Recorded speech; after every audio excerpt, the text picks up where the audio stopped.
নমস্কার বন্ধুরা, রূপ রান্নাঘরে আরও একটি নতুন সুস্বাদু পর্বে সবাইকে স্বাগতম।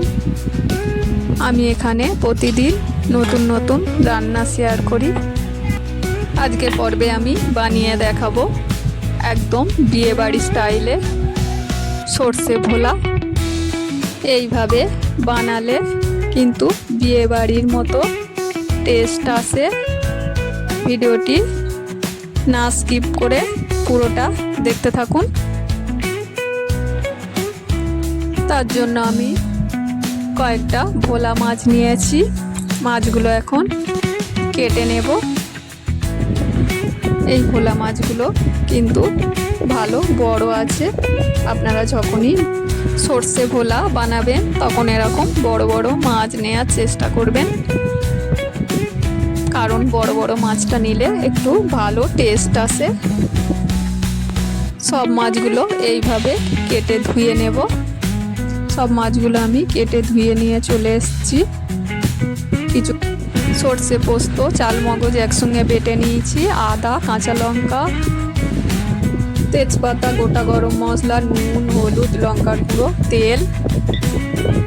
এরপর মাছগুলো একটু লবণ দিয়ে দেব, আর একটু হলুদ দিয়ে দেব, একটু লঙ্কার গুঁড়ো দিয়ে দেবো। ভালো করে একটু মেখে নেব। উপরে অল্প করে সর্ষের তেল দিয়ে দেব। দিয়ে এরকম করে কিন্তু মেখে 10 থেকে 15 মিনিট রেস্টে রাখতে হবে। 15 মিনিট পরে ফিরে এলাম। গ্যাসে একটা কড়া বসিয়ে দেব। কড়াটা তেল দিয়ে দেব। তেলটা একটু গরম হওয়া পর্যন্ত অপেক্ষা করব। তেলটা আমার গরম হয়ে গেছে। এরপর মাছগুলো একে একে দিয়ে দেব। মাছগুলো ভালো করে একটু লাল লাল করে ভেজে নিতে হবে। আমার এক পিঠ হয়ে গেছে, কিন্তু আমি আবার উল্টে দেব।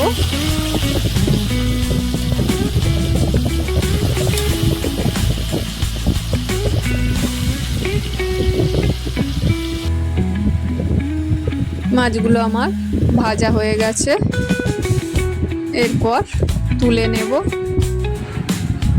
এরপর বাকি মাছগুলো আমি একইভাবে ভেজে নেব।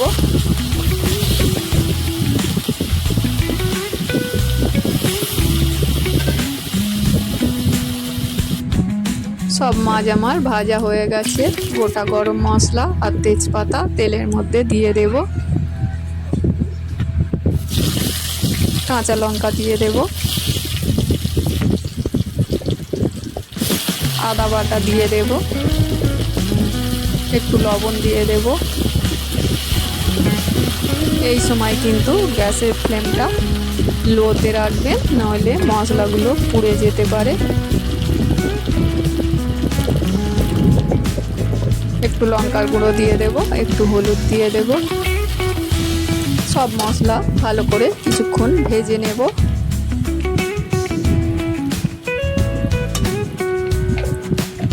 অল্প একটু চিনি দিয়ে দেব।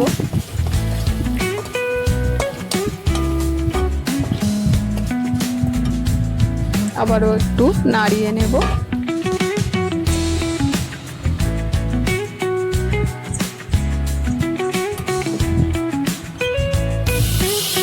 এরপর যে সর্ষে পোস্ত চালমগজ একসঙ্গে বেটে রেখেছিলাম সেটা কড়ার মধ্যে দিয়ে দেব।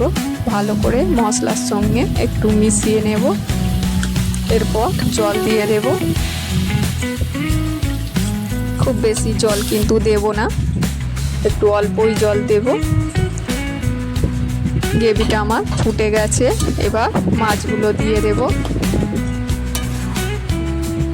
মাছগুলো দিয়ে কিছুক্ষণ ফুটিয়ে নেব।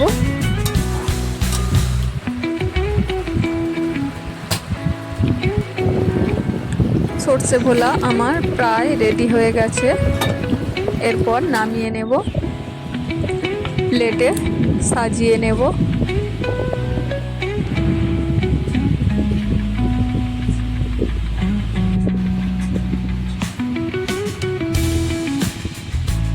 উপর থেকে একটু ভালো করে ঘি ছড়িয়ে দেব।